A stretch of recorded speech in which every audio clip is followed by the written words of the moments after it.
मुच्यते। पूर्णस्य पूर्णमादाय पूर्णमेवावशिष्यते। ॐ शान्ति शान्ति शान्तिः।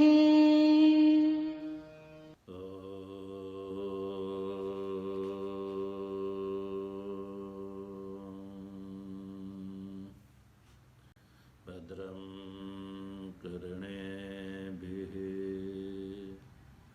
शृणुयाम देवाः। भद्रं पश्येमाक्षभिर्यजत्राः। स्थिरैरङ्गैस्तुष्टुवागुंसस्तनूभिर्व्यसेम देवहितं यदायुः। स्वस्ति न इन्द्रो वृद्धश्रवाः।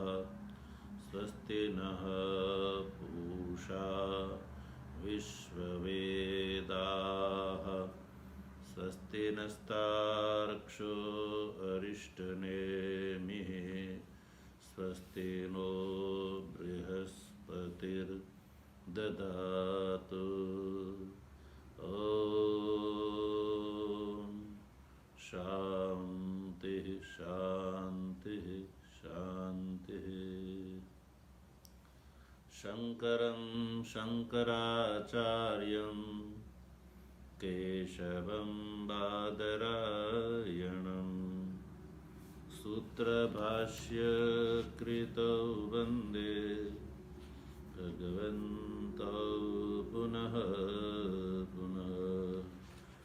ईश्वरो गुरुरात्मेति मूर्तिभेद विभागिने व्योमवद्व्याप्तदेहाय दक्षिणामूर्तये नमः। ॐ शान्तिः शान्तिः शान्तिः।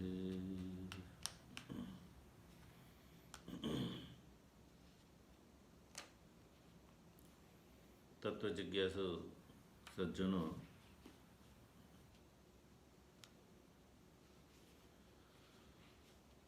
भगवत कृपा से हम लोग इस प्रेमपुरी आश्रम के संदर्भ में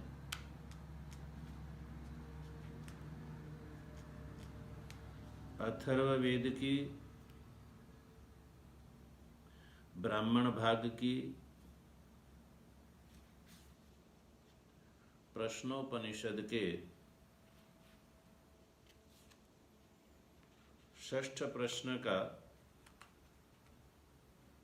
सभाष्य विचार कर रहे हैं।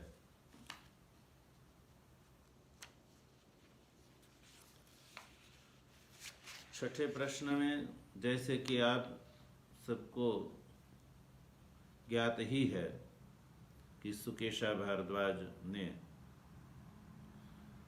महर्षि पिपलाद जी के प्रति 16 कला वाले पुरुष के संबंध में प्रश्न किया है कि वो पुरुष कहाँ है, वह असौ पुरुषः। उसके उत्तर में पिपलाद जी ने कहा, इहेव अंतः शरीरे सौम्य स पुरुषः। वो जो ये सौम्य तुमने जिस 16 कला वाले पुरुष के विषय में जो पूछा है, वो पुरुष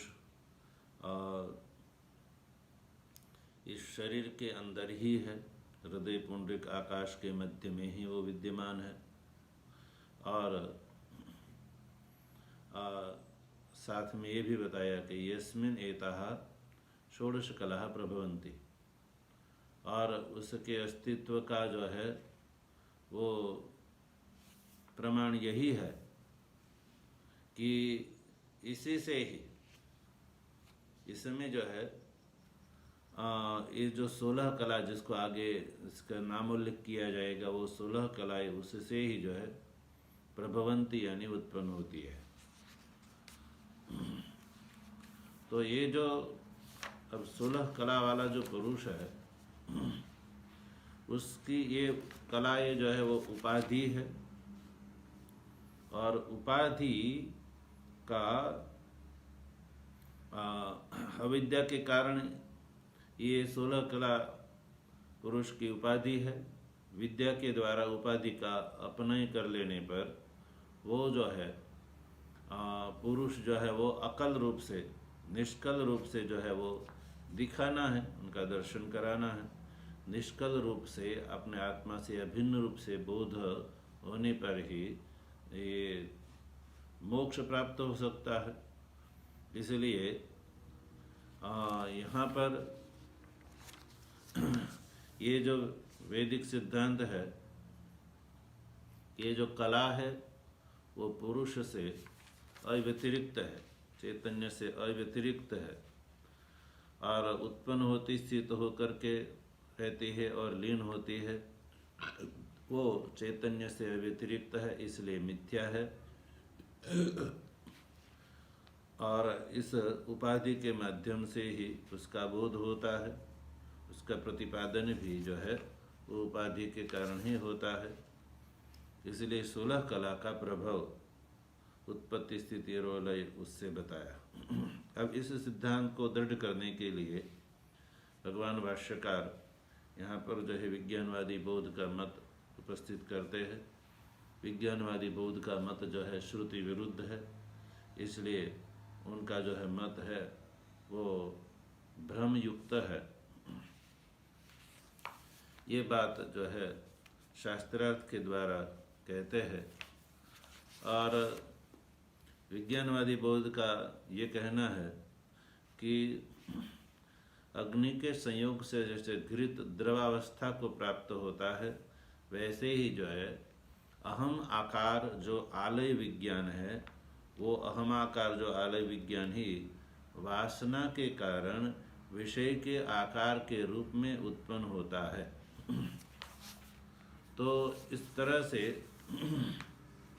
विज्ञानवादी बौद्ध के मत के अनुसार ज्ञान और ज्ञेय एक है। ये जो उनका मानना है वो असंगत है। ये जो है भाष्यकार ने यहाँ पर श्रुति और युक्ति से सिद्ध किया।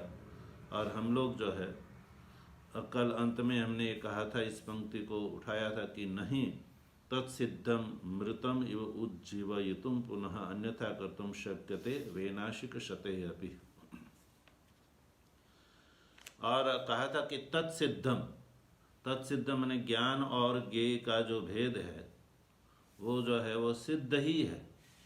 तो ऐसे ज्ञान और ज्ञेय का भेद जो सिद्ध है, उस सिद्ध भेद को एक शतयेपि कई एक जो है वैनाशिक आकर के इकट्ठा हो जाए और शास्त्रार्थ करे, तब भी जो है उस भेद को जो है वो अन्यथा नहीं कर सकते। यानी ज्ञान और ज्ञेय में जो भेद की सिद्धि है उसको अन्यथा नहीं कर सकते।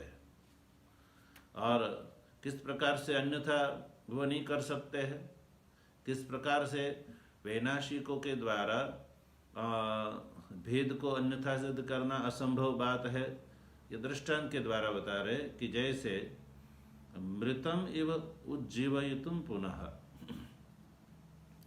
जैसे मरे हुए व्यक्ति को पुनः जीवित करना जैसे असंभव है, कोई नहीं कर सकता है मरे हुए को, वैसे ही जो ज्ञान और ज्ञेय का जो भेद है वो सिद्ध है।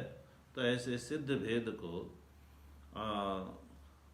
कई एक वैनाशिक, कई एक जो है विज्ञानवादी जो है आकर के शास्त्रार्थ करेंगे, तब भी उस भेद को अन्यथा नहीं कर सकते हैं। तो इस तरह से ज्ञान और ज्ञेय का जो है भेद सिद्ध ही है। ये जो है विज्ञानवादी बौद्ध का यहाँ पर खंडन कर दिया। विज्ञानवादी बौद्ध ज्ञान और ज्ञेय में ज्ञेय को एक मानते, ज्ञान ही अहमाकार आलय विज्ञान ही विषय के रूप में वो उत्पन्न होता है और नष्ट होता है। ये जो विज्ञानवादी बोध का मानना, ये भ्रांति है उनकी। अब देखो आगे एक शंका की जा रही है इस विषय में।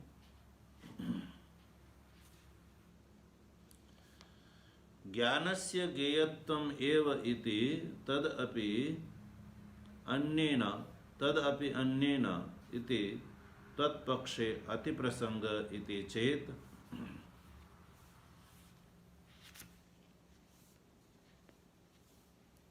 शंका है कि ज्ञानस्य, वैनाशिक की शंका है, अनवस्था दोष की शंका कर रहे वैनाशिक कि जो ज्ञान है वो स्व से व्यतिरिक्त ज्ञेयत्व नियम पक्ष है।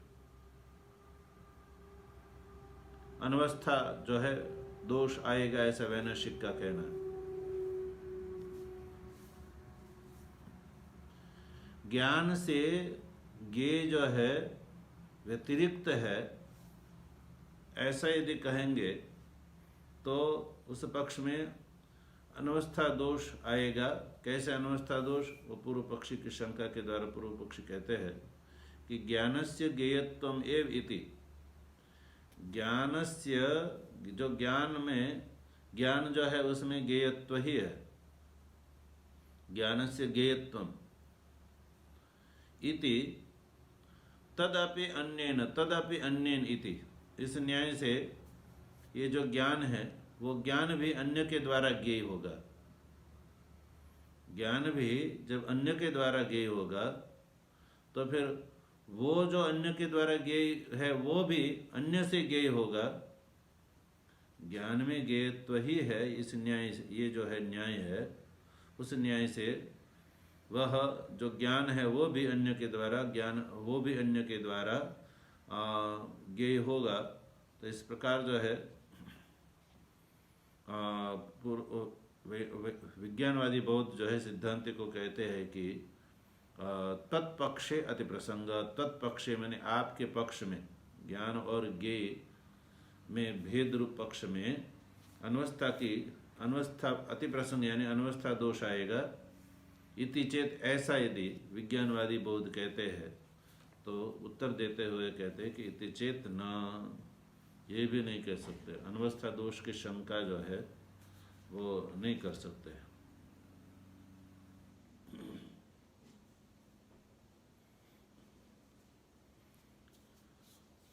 क्यों नहीं कर सकते? तो कहा कि न तद विभाग उपपत्तेः सर्वस्य,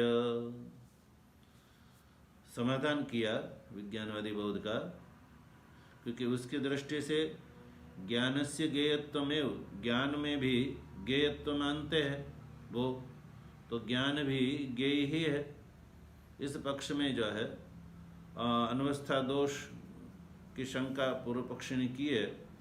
तो भाष्यकार उत्तर देते हुए कहते हैं तद विभाग उपपत्ते, ऐसा वो नहीं कह सकते। तद विभाग में तद का अर्थ है ज्ञान और जो है ज्ञेय का विभाग है। ज्ञान और ज्ञेय का जो विभाग सर्वस्य उपपत्ति है।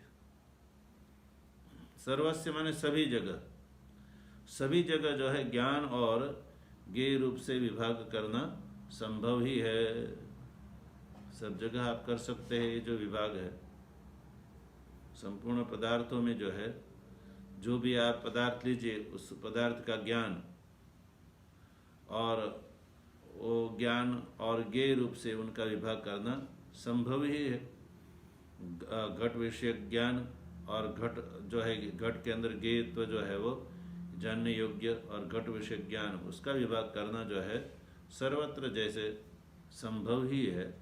इसलिए अनवस्था दोष की प्राप्ति नहीं होगी। यदा ही सर्वं ज्ञेयं कस्यचित् तदा तद व्यतिरिक्तं ज्ञानम एव इति द्वितीयो विभाग एव अभ्युपगम्यते। वैनाशिकैः न तृतीयः तद विषये इति अनवस्था अनुपपत्ति ही। अब ये जो सूत्र रूप से उत्तर दिया उसी का ही जो है विशेष रूप से खोल करके भाष्यकार समाधान कर रहे हैं। तद विभाग उपपत्ति सर्वस्य, ये जो है सूत्र रूप से उत्तर हुआ, उसको और स्पष्ट करते हुए भाष्यकार ने कहा कि यदा ही सर्वं ज्ञेयं कस्यचित्, यदा माने जब,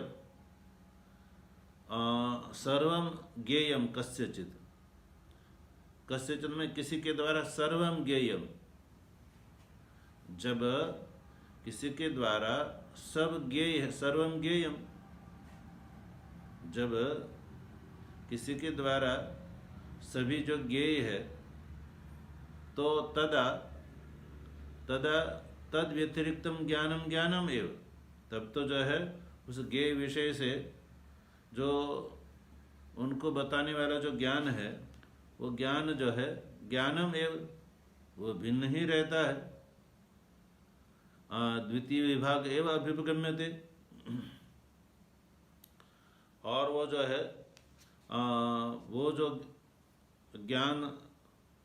ज्ञान रूप जो है, ज्ञान रूप स्वरूप ही जो है उसका रहेगा, वो जो है ज्ञेय नहीं हो सकता है। ज्ञानम ज्ञानम एव इति, ज्ञान ज्ञान ही रह सकता है। अब ऐसा इति द्वितीय विभाग, ये जो दूसरा ही विभाग है वो जो है वो द्वितीय विभाग एवं अभ्युपगम्यते वैनाशिक है। वैनाशिक यानी जो है बौद्ध के द्वारा वो द्वितीय विभाग एवं अभ्युपगम्यते, उस उनके द्वारा स्वीकार किया जाता है। न तृतीय जो विभाग है वो उन्होंने तीसरा विभाग नहीं माना है, इसलिए इति अनवस्था अनुपपत्ति, इसलिए उसके जो है मत में अनवस्था का प्रसंग नहीं आ सकता है। अब कहते हैं कि ज्ञानस्य स्वेन एव अविज्ञेयत्वे सर्वज्ञत्व हानि ही इति चेत, जो है शंका की जा रही है पूर्व पक्ष के द्वारा कि ज्ञानस्य स्वेन एव अविज्ञेयत्वे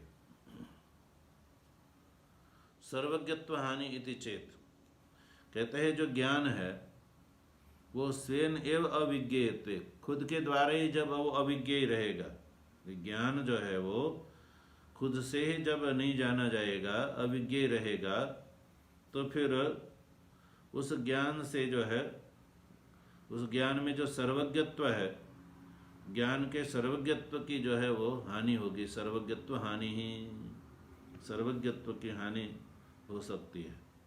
इति चेत, ऐसा यदि कहेंगे तो कहा कि सोपि दोषः तस्य एव अस्तु,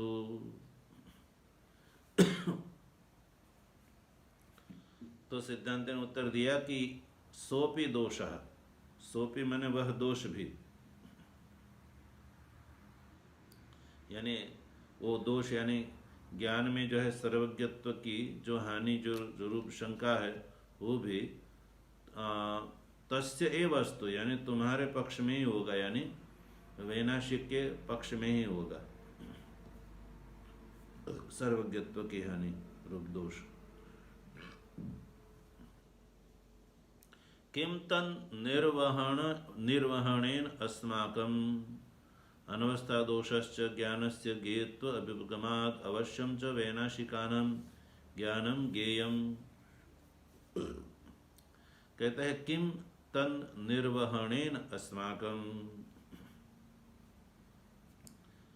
तो फिर जब कहा कि वो दोष तो तुम्हारे ही पक्ष में आता है, सर्वज्ञत्व हानि रूप जो दोष है जब तुम्हारे ही पक्ष में आता है, तो फिर किम निर्वहणेन अस्माकं, उसका निर्वहन करना की आवश्यकता हमको क्या है? उसको हम क्यों ढोवे, उसको, उस दोष को हम क्यों ढोवे? तुम ही हटाओ उस दोष को। और दूसरी बात, अनवस्था दोषश्च, अनवस्था दोष की जो बात है वो भी अनवस्था दोष भी ज्ञानस्य ज्ञेयत्व अभिगमात अवश्यम च वैनाशिकानाम ज्ञानम ज्ञेय। अनवस्था दोष जो है ज्ञान को ज्ञेय मानने से, ज्ञानस्य ज्ञेयत्व अभिगमात यानी ज्ञान को ज्ञेय मानने से जो अनवस्था दोष है वो भी वैनाशिक के पक्ष में ही आएगा, यानी आपके पक्ष में ही आएगा, क्योंकि वैनाशिकानाम ज्ञानम ज्ञेयम, वैनाशिकों के पक्ष में तो जो है उनके अनुसार तो ज्ञान को भी जो है उन्होंने अवश्य ज्ञेय माना ही है, इसलिए उसके पक्ष में ही आएगा। इसलिए जो है ज्ञान जो है अपने से ही ज्ञेय न हो सका, इसलिए जो है उनके वहाँ अनवस्था दोष की उपस्थिति बनी रहेगी, उस अनवस्था उनके वहाँ अनिवार्य है। ये बात आगे भाष्यकार लिखते हैं कि स्वात्मना च अविज्ञेयत्वेन अनवस्था अनिवार्या। स्वात्मना अविज्ञेयत्वेन कि खुद के द्वारा ही जो है ज्ञान ज्ञेय न हो सका तो फिर अनवस्था अनिवार्य, वो जो है अनवस्था जो है उनके आपके पक्ष में अनिवार्य ही है।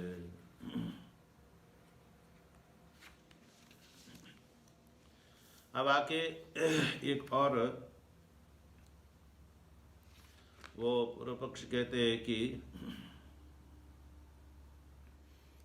कि ज्ञान को तुम अज्ञेय मानोगे, यानी ज्ञान ज्ञेय में भेद मानोगे तो तद व्यवहार असिद्धि।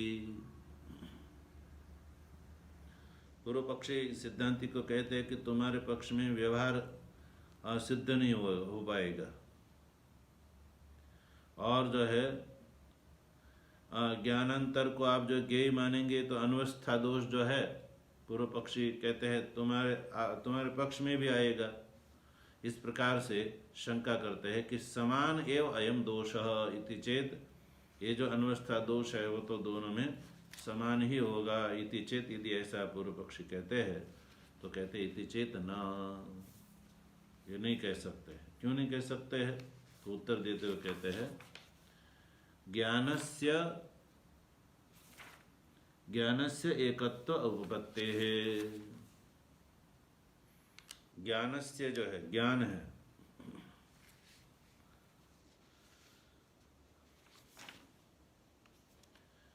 ज्ञान में एकत्व सिद्ध ही है। ज्ञान में जो है एकत्व सिद्ध हो जाने के कारण जो है हमारे पक्ष में ये कोई दोष नहीं आएगा, वो दोष तुम्हारे ही पक्ष में रहेगा। इसी बात को आगे स्पष्ट करते कहते हैं कि सर्वदेश काल पुरुषादि अवस्थम एकम एव ज्ञानम। ज्ञान में एकत्व जो है वो कैसे है वो भाष्यकार स्पष्ट करते हैं। ज्ञान का जो एकत्व है वो कैसे है तो कहते हैं सर्वदेश काल पुरुषादि अवस्थम एकम एव ज्ञानम।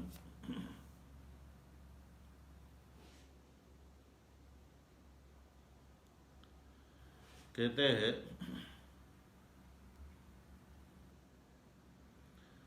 सर्वदेश काल यानी सर्वदेश सर्वकाल और सभी पुरुष आदि में जो अवस्थम एकमेव ज्ञानम, उसमें जो ज्ञान जो रहता है, जो अवस्थित जो ज्ञान है वो एक ही ज्ञान जो है नाम रूपादि अनेक उपाधि भेदात सवित्रादि जलादि प्रतिबिंबवद अनेकता अवभासते इति।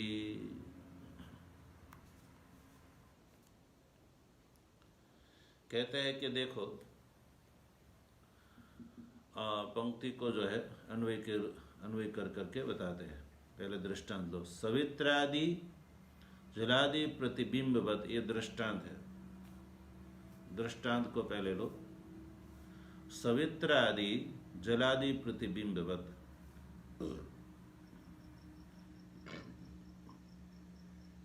सवित्रादि जलादि जलादि में जैसे प्रतिबिंब है, जलादि में जो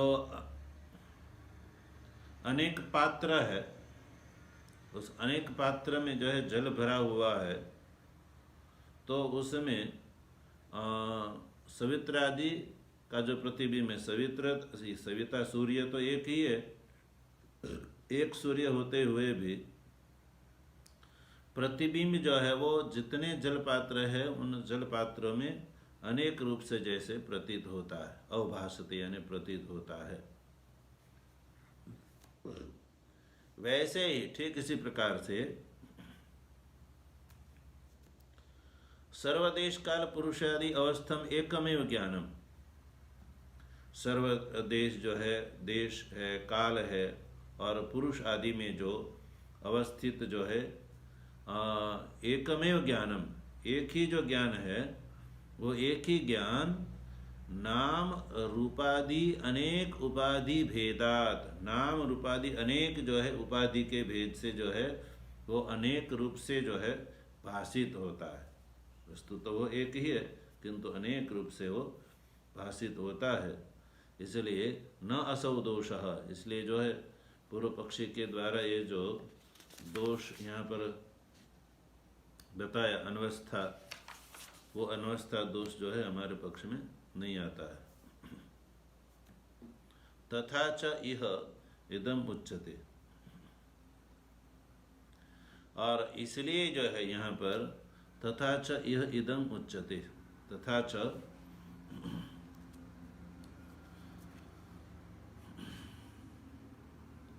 तो इस तरह से चैतन्य जो है वो एक है,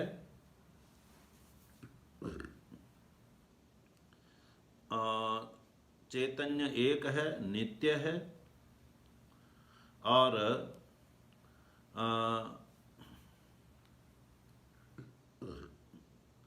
ये जो दृश्यमान जगत है उससे वो भिन्न है, इसलिए वो सत्य होने से संपूर्ण जगत का अधिष्ठान रूप से उसकी उपपत्ति होती है। इसलिए उस चैतन्य के अंदर जो है कलाओं का जो अध्यारोप है वो अध्यारोप आत्मा की प्रतिपत्ति के लिए ही कहा गया है। इसी बात को ध्यान में रख करके भाष्यकार ने संक्षेप से कहा कि तथा च इह इदम उच्यते, तथा च के जैसे कि यहाँ पर इह मन इस जगह इदम उच्यते, इदम यानी ये कलाओं का अध्यारोप जो है वो बताया गया है। तो यहाँ तक के ग्रंथ में ये बताया कि सिद्धांत में जब चैतन्य एक है, नित्य है और जगत से भिन्न है और सत्य है, सत्य होने से ही वो जो है उसमें अधिष्ठानत्व की उपपत्ति होती है, इसलिए उस चैतन्य रूप अधिष्ठान के अंदर कलाओं का जो है अध्यारोप जो किया गया वो इसलिए किया गया कि आत्म प्रतिपत्ति के लिए यहाँ पर किया गया है। इसलिए चैतन्य जो है वो नित्य होने के साथ साथ अधिष्ठान होने के कारण ही यह यानी यहाँ पर जो ये तथा च इह में अभिप्राय है श्रुतौ, इह यानी श्रुतौ, इस श्रुति में इदम यानी जो है कला का अध्यारोपण, उच्चते यानी कहा गया है। तो सज्जनों, इस तरह से विज्ञानवादी बौद्ध के पक्ष का निराकरण करते हुए शून्यवाद और नैयायिक के पक्ष का और चार्वाक के पक्ष का भी इसी के साथ निराकरण समझना चाहिए। क्योंकि चैतन्य जो है नित्य है और कलाओं का वो अधिष्ठान है, ये बात जो है सिद्ध होने पर श्रुति में यहाँ पर जो है कलाओं के अध्यारोपण को बताया गया है।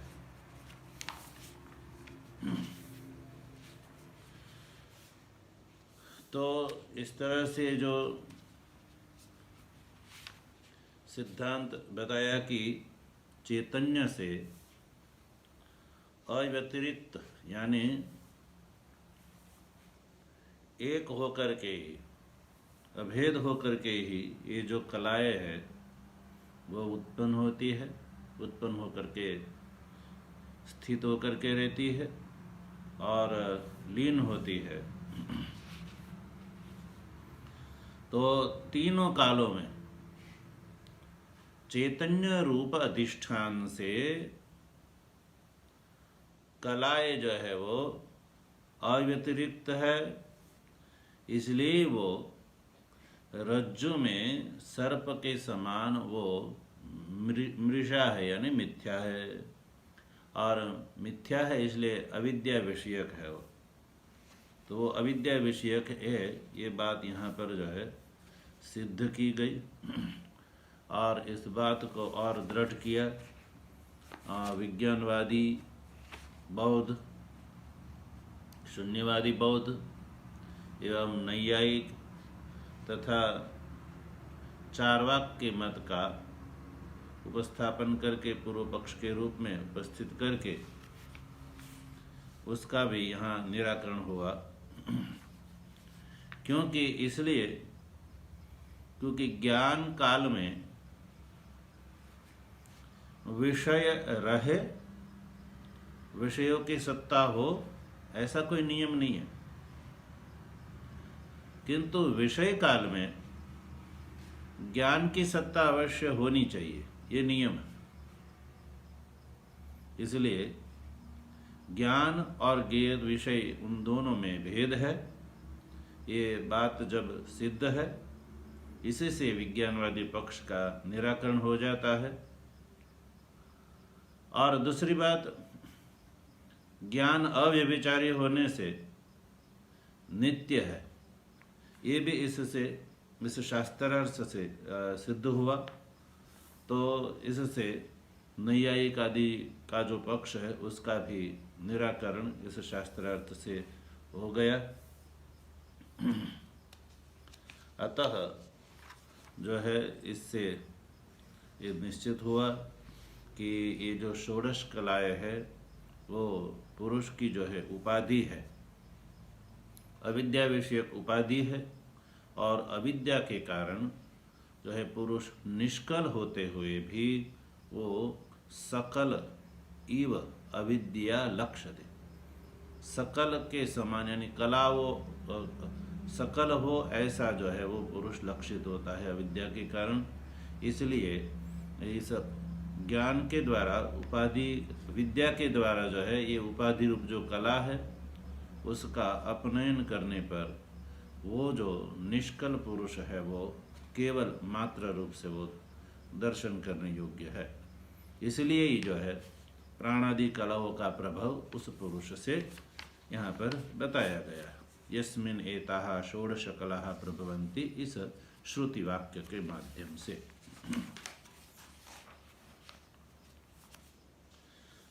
तो ये जो है श्रुति का यस्मिन् एताः षोडश कलाः प्रभवन्ति, ये जो श्रुति वाक्य का यहाँ पर भाष्य हो गया और उस श्रुति के माध्यम से स्वसिद्धांत जो है वो विज्ञानवादी इत्यादि जो है मत का उपस्थापन करके स्वसिद्धांत को यहाँ पर दृढ़ किया गया भाष्यकार के द्वारा।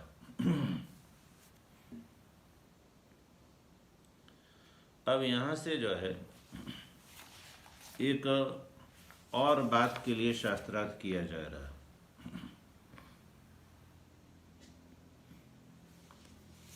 अब वो शंका का स्वरूप ऐसा है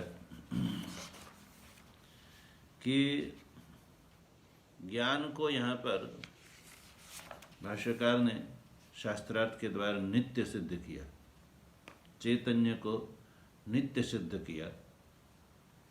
तो इसके ऊपर एक और शंका उठ रही है, और वो जो शंका है वो जो दूसरी कंडिका में ये बताया था ना कि इह एव अंतः शरीरे सौम्य स पुरुषः, स पुरुषः यानी भारद्वाज ने जिस पुरुष के विषय में पूछा है वो पुरुष इहेव अंतः शरीर है, ये शरीर के भीतर ही विद्यमान है वो, ये जो कहा था। तो एक तो ये कहना कि ये जो पुरुष है वो शरीर के भीतर विद्यमान है, अंदर विद्यमान है, और वो जो है चैतन्य नित्य है, ये कहना जो है वो दोनों विरुद्ध हो सकता है। पूर्व पक्षी का यहाँ पर ये शंका हो सकती है कि चैतन्य जो है वो आप नित्य नहीं कह सकते, क्योंकि श्रुति में तो उस पुरुष को परिच्छिन्न बताया है। परिच्छेद श्रुति से श्रुति ने तो यहाँ पर उस पुरुष को केवल शरीर मात्र परिच्छिन्न बताया। तो परिच्छिन्न जो होता है वो अनित्य होता है, जैसे घट है, घटादि जो है वो परिच्छिन्न होने से जैसे वो अनित्य है, वैसे ये जो पुरुष है उस पुरुष को, पुरुष की शरीर मात्र जो है उपस्थिति यहाँ पर बताई, तो उस जो है परिच्छेद श्रुति से घटादि के समान वो पुरुष अनित्य सिद्ध होता है। इसलिए आप चैतन्य को नित्य नहीं कह सकते हैं। इस प्रकार की जो शंका है उस शंका को ध्यान में रख करके भाष्यकार इस शंका का भी निराकरण होना चाहिए। अतः यहाँ से आगे उस शंका का निराकरण करते हैं। देखो पंक्ति पढ़ते हैं। ननु श्रुतेः इहैवान्तः शरीरे परिच्छिन्नः कुंडबदरवत् पुरुषः इति, ये जो है शंका वाक्य है। कहते हैं यह एव अंतः शरीरे, ये जो श्रुति वाक्य है उस श्रुति वाक्य में पुरुष को परिच्छिन्न बताया है। परिच्छिन्न माने एक शरीर के घेरे में ही उसको बताया है। वो घेरा किस प्रकार का है तो उसको दृष्टांत के द्वारा बताया। कुंड बदरवत, कुंड यानी कटोरा, कटोरा के अंदर जैसे बद्री फल आप रख देंगे तो वो जो बद्री फल है उस कटोरे के अंदर रखा हुआ है, तो वो बद्री फल कटोरे से घिरा हुआ माना जाएगा। वो बद्री फल कटोरे के अंदर ही है, फिर कटोरे से बाहर नहीं है। तो रखे हुए बद्री फल को कटोरे ने घेर के रखा हुआ, इसलिए जो बद्री फल है वो कटोरे की जो दीवार है उससे वो परिच्छिन्न हो गए बद्री फल।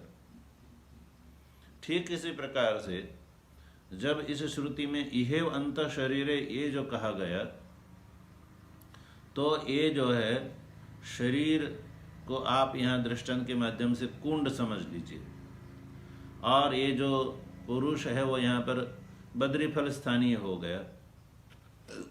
तो जैसे कुंड में बदर कुंड से परिच्छिन्न है, वैसे ये शरीर में जो ये पुरुष है वो शरीर से परिच्छिन्न हुआ। तो श्रुति ने खुद जो है पुरुष को शरीर परिच्छिन्न यहाँ पर बताया है। इसलिए जो परिच्छिन्न होते हैं वो अनित्य होते हैं, जैसे घटादि है वो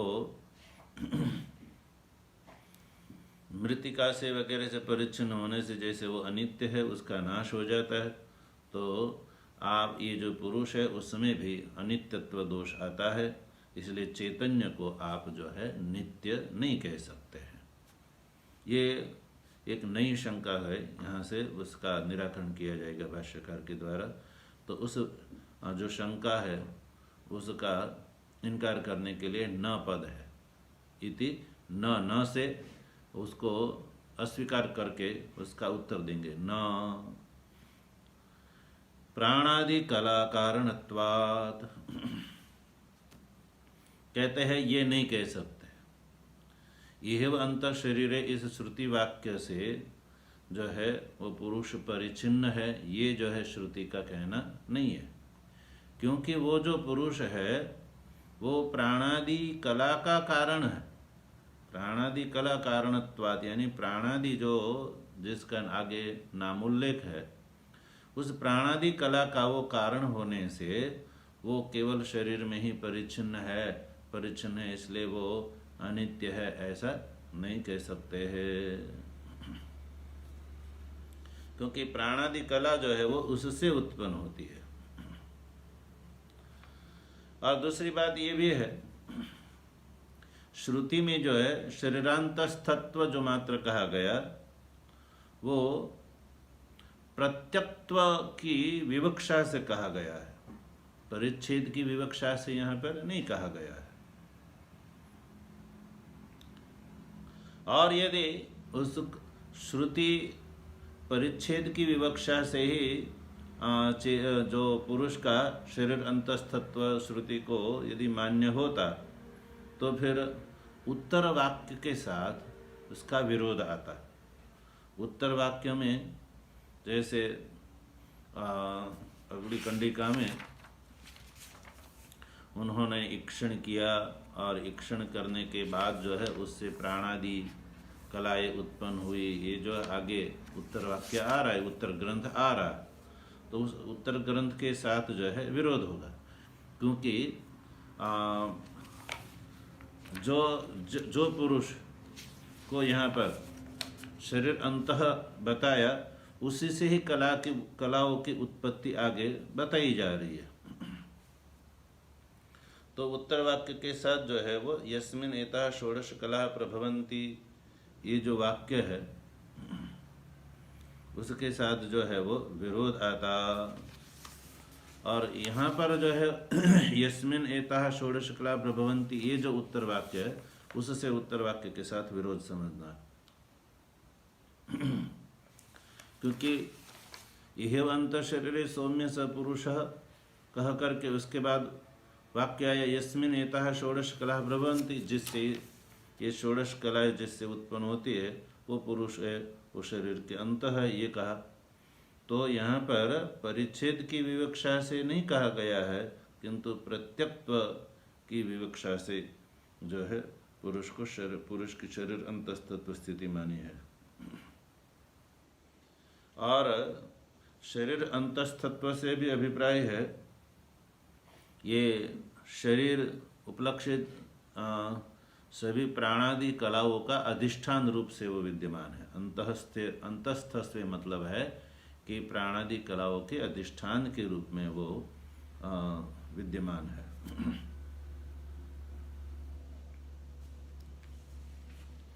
इसलिए इस बात को ध्यान में रख करके देखो आगे भाष्यकार लिखते हैं, पंक्ति पढ़ते हैं, न हि शरीर मात्र परिच्छिन्नस्य प्राण श्रद्धादीनां कलानां कारणत्वं प्रतिपत्तुं शक्नुयात्।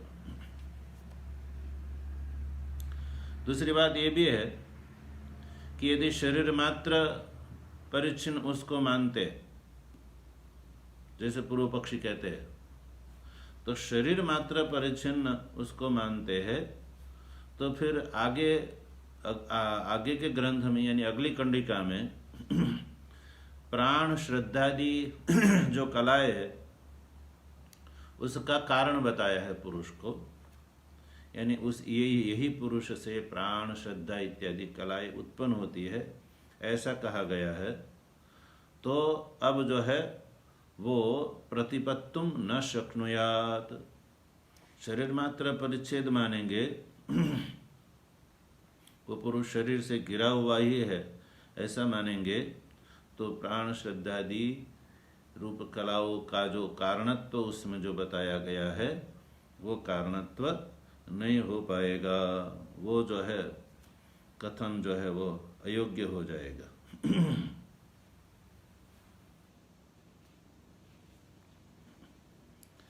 इसलिए जो शरीर मात्र परिच्छिन्न जो चैतन्य है यदि है श्रुति को अभिष्ट, तो वो भला प्राणादि कलाओं का वो कारण कैसे हो सकता है? उससे प्राणादि कला की उत्पत्ति कैसे हो सकती है? अर्थात नहीं हो सकती है। इसलिए इस पुरुष को शरीर मात्र परिच्छिन्न नहीं मानेंगे। दूसरी बात है कला कार्यत्वाच्च शरीरस्य, क्यों प्राणादि कलाओं का जो कारणत्व जो है उसको आप क्यों नहीं, उनको ये जो कथन है वो उसका प्रतिपन्न क्यों नहीं हो पाएगा? तो कहा कि कला कार्यत्वाच्च शरीरस्य, शरीर जो है वो भी तो कला का कारण है, कला का कार्य है। शरीर जो है वो कलाओं से ही तो बना हुआ है। तो कला का कार्य होने से वो जो पुरुष है फिर वो शरीर से घिरा हुआ है, वो ये कहना जो है असंगत हो जाता है, अयोग्य हो जाता है। इसलिए अयोग्य होने से ही वो परिच्छेद की विवक्षा से श्रुति का अर्थ लेंगे तो वो जो है अर्थ यहाँ पर विवक्षित नहीं होगा। इसलिए कहा कला कार्यत्व शरीरस्य, शरीर जो है वो कला का कार्य है। और शरीर कला का कार्य है तो कला जो है शरीर के कारण हुई, और वो जो है कारण रूप कलाएँ है वो उस पुरुष से उत्पन्न होती है। तो भला जिस पुरुष से कलाएँ उत्पन्न होती है उस कला से उत्पन्न हुआ ये जो शरीर है, उस शरीर मात्र में उसकी परिस्थिति जो है कैसे हो सकती है? इसलिए शरीर मात्र जो है, शरीर अंतस्तत्व स्थिति है, वो परिच्छेद की विवक्षा से नहीं है किंतु प्रत्यक्त्व की विवक्षा से है।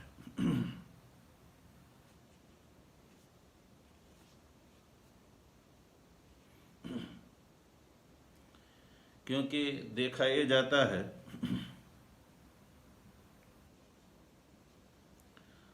स्व की उत्पत्ति से पूर्व में स्व का अभाव रहता है।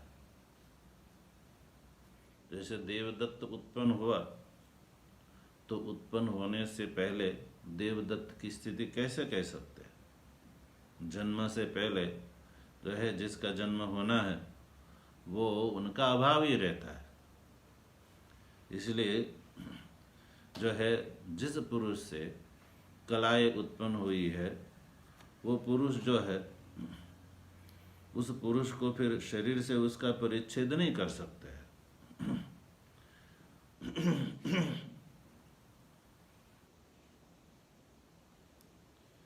अतः भाष्यकार आगे लिखते हैं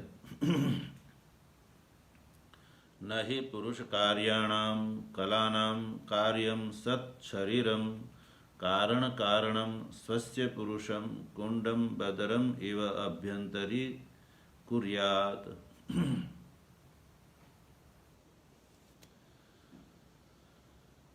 कहते हैं जो है पुरुष का कार्य जो है कलाएँ है, कलाएँ पुरुष से उत्पन्न हुई है। उस कला का कार्य जो है वो शरीर है। वो कार्यम कलानाम कार्यम सत शरीरम, तो जो है वो कारण कारण हुआ, शरीर का कारण हुई कला, उस कला का कार्य हुआ कारण हुआ पुरुष। तो कारण कारणम, कारण का जो कारण जो है वो स्वस्य पुरुषम, उस पुरुष को जो है कुंडम बदरम इव अभ्यंतरी न कुर्याद। कुंड में जैसे बदर है, बदरी फल है, वैसे ही जो है वो शरीर के अंदर जो है वो आभ्यंतर शरीर परिच्छिन्न है, परिच्छेद पुरुष है, वो जो है वो शरीर उसको परिच्छिन्न नहीं कर सकता है। कुंड में बदर की तरह इसको जो है ये शरीर जो है उसको परिच्छिन्न नहीं कर सकता है। तो इस तरह से इस शंका को और भी आगे भाष्यकार उसका निराकरण अभी कर रहे हैं। तो यहाँ समय का हो जाने से उसको यहीं पर संपन्न करते हैं। ओम भद्रं कर्णेभिः शृणुयाम देवाः भद्रं पश्येमाक्षभिर्यजत्राः वंशभिर्यजत्राः स्थिरैरङ्गैस्तुष्ट्वागुंसस्तनूभिर्व्यशेम देवहितं यदायुः स्वस्ति न इन्द्रो वृद्धश्रवाः स्वस्ति नः पूषा विश्ववेदाः स्वस्ति नस्तार्क्ष्यो अरिष्टनेमिः स्वस्ति नो बृहस्पतिर्दधातु ॐ शान्तिः शान्तिः शान्तिः।